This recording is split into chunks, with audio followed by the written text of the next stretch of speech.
What's up, poker players? Hope you guys are out there crushing it on the tables. Take a look at this 11-hour, 8,500 plus hand session in the green. Got off the losing streak. Finally ran plus variance. Let's jump right into the hands.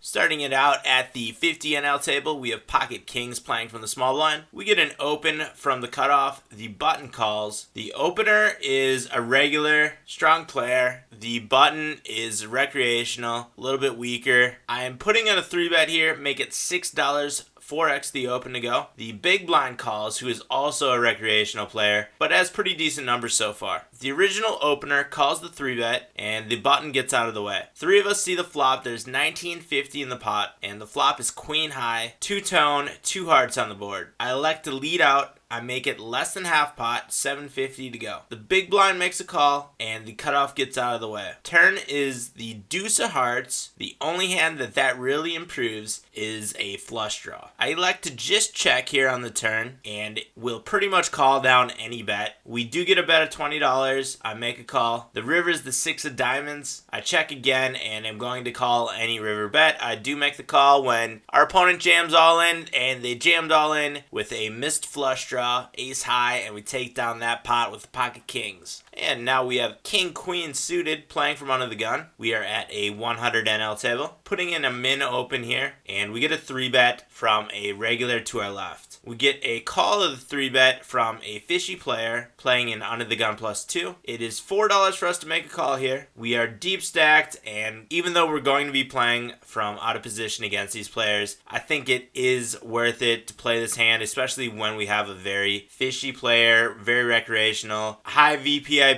So I do make the call, and the flop is king high, rainbow. Just check on the flop. 3-better makes a bet of $11, and the fishy player makes a call. I also just call here with the king's queen kicker. The turn is the jack of diamonds. There is now 52.50 in the pot, and it checks to the fishy player, who bets half pot. I just make a call here, and am pretty much going to be calling down with the king queen kicker. The river is the 8 of spades, does not improve any hands, and I lead out. This player only has 525 left in their stack. They do make the call, and they had bottom pair, and we take down a very large pot right there against a player who was just giving their money away pretty much. And now we are back at the 50 NL table. We have pocket kings playing from the hijack seat. Full draw to us, and we are opening, make it 3x, and the big blind puts in a big 3-bet, makes it 750. That is 5x our open. We are both playing pretty deep stacked. Our opponent has about 140 big blinds in their stack, and we have over 160. I put in a 4-bet here, make it 1850 to go, and our opponent jams all in. This is one of those spots where you're going to be making this call with the kings and being up against aces, but enough of the time that you do make this call when your opponent has queens, ace, king, or just a 5-bet bluff, which doesn't happen that often, but it doesn't need to happen that often to make this call worthwhile. So I do make the call. It is aces against kings, and we are playing from behind for a huge pot right here, and we wound up losing that pot, which was well over 300 big blinds. Now we're taking a look at a hand from the 200 NL table. We have ace king playing from under the gun. We have one player who posted, and I'm opening here for 4x. We get a call from the cutoff, and we see a flop, which is queen high, rainbow. We do have the nut straight draw, as well as 2 overcards. I lead out for half pot, and our opponent min raises us. Our opponent has pretty fishy numbers so far, very aggressive. Hasn't won a raised flop showdown yet. Yeah, we do have a very small sample size, but we can tell already that this player plays very fishy. We're getting great implied odds to be making the call here, drawing to the nuts, as well as what could very well be the best hand when we hit a king or an ace. And by the way this player plays, we might be in the lead right here. So I do make the call, and we wind up hitting the king. And at this point, I'm pretty much going to check call the entire way down against this fishy player. So I do check. Our opponent bets 16. I make the call. The river is the 3 of diamonds. Does not improve many hands. So I check. Our opponent bets 31, and I do make the call, and we see that our opponent was bluffing the entire way, jack high, and we win this pot of $152. We might have actually missed out on some value there with the king on the turn. We probably could have raised the turn, and we might have gotten this player to chase their straight draw, but I will take that pot of $152. Now we have a little pocket aces action at the 200 NL. Playing from under the gun, we open to 6. That is 3x. We get a call from the hijack, we get a call from the cutoff, and we get a call from the small blind, and the big blind comes along as well. Flop is 10 high rainbow, checks around to us. I put in a small bet here of half pot, and we get a call from the cutoff player, who is pretty recreational, high VPIP, not that aggressive though. We get a call from the small blind, and 3 of us see a turn. The turn is the king of clubs, and there's now 72-75 in the pot. I check back right here, because I do know that there's a good chance one of these players was playing a hand like this, the 6s. There could be 8s in there. There could be a king 10 in there, and we see a bet of 34.88, which is pretty much half pot. I do make a call, and we see a queen of hearts on the river. I check back once again. I'm pretty much going to be check calling down here, and our opponent bets 34.88 once again, and I do make the call and see that we were up against a set of 6s. I think we got out of this one pretty cheap. If we continuation bet the turn and our opponent raises though, we could probably get out of it a little bit cheaper, but I like the check call on the river. A lot of the draws did wind up missing that we're calling on a flop. I'm not too upset with the way we played this hand. Still at the 200 NL, we have ace queen suited now playing from under the gun +2. We get a limp from under the gun, who is a recreational player playing short stacked. I put in an isolation bet here, make it $10, 5x to go. Folds back around to under the gun,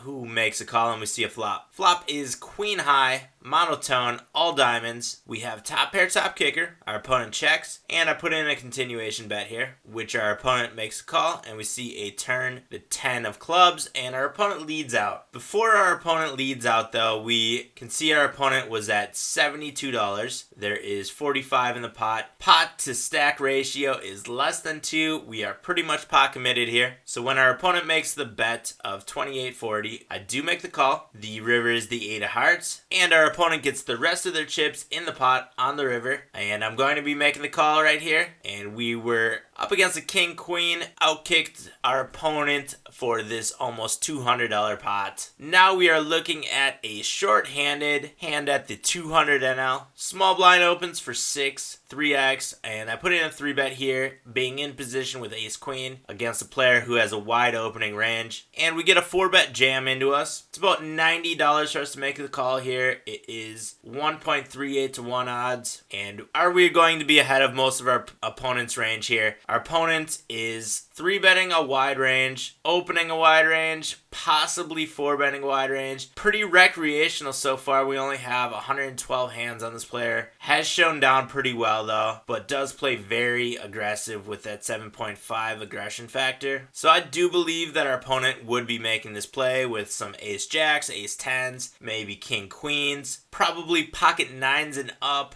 And we are going to be ahead of most of that range. So I do make the call here with the ace queen and see that we were dominated. We need an ace and we cannot get there, and we wind up losing this pot. What do you guys think about this one? Is this one where I should have gotten rid of it to that 4-bet jam? Let me know down in the comment section below. Still at the 200 NL, we have ace king playing from the small blind now. Middle position opens to 3x, and I put in a 4-bet, make it $22 to go, and the big blind jams all in. Big blind is recreational, very loose aggressive, hasn't shown down very well at all, and much like the last hand, we are getting about 1.44 to 1 on our money, and our hand is actually better this time. We have the ace king instead of the ace queen, so I do make the call, and it is pocket 9s against ace king, a classic coin flip. We hit an ace on the flop, king on the turn, have to avoid a 9, which we do, and we take down this pot of $279. The last hand and largest hand of the session comes with pocket sixes at the 200 NL. We are playing from the cutoff. Folds around us and we are opening, make it $6, 3x to go.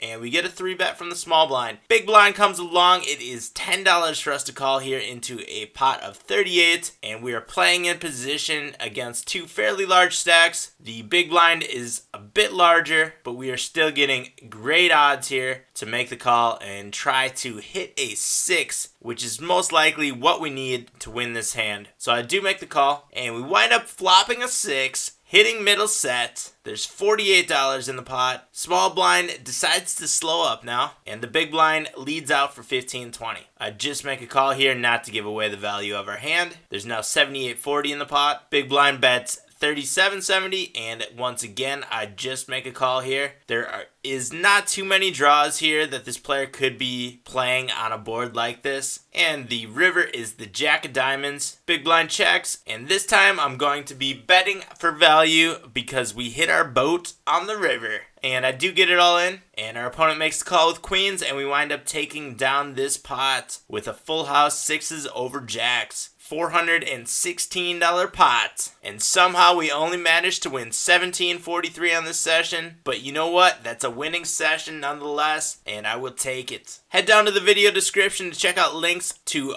Hold'em Manager, which is the program that I use for my on-table HUD, as well as reviewing my poker sessions. You can get a 1-month free subscription when you click through the link below. All the poker playing is done on America's Card Room. Links for America's Card Room are also down in the video description. If you like this video, give it a thumbs up, and if you are enjoying this content and would like to see more of these videos in the future, make sure you hit that subscribe button. I try to keep these videos coming out on a near daily basis, so don't miss out and do hit that subscribe button. Thanks for watching, poker players. Hope you learned something new today. I will be back soon with a new video, but until then, I'll see you guys out on the virtual felt.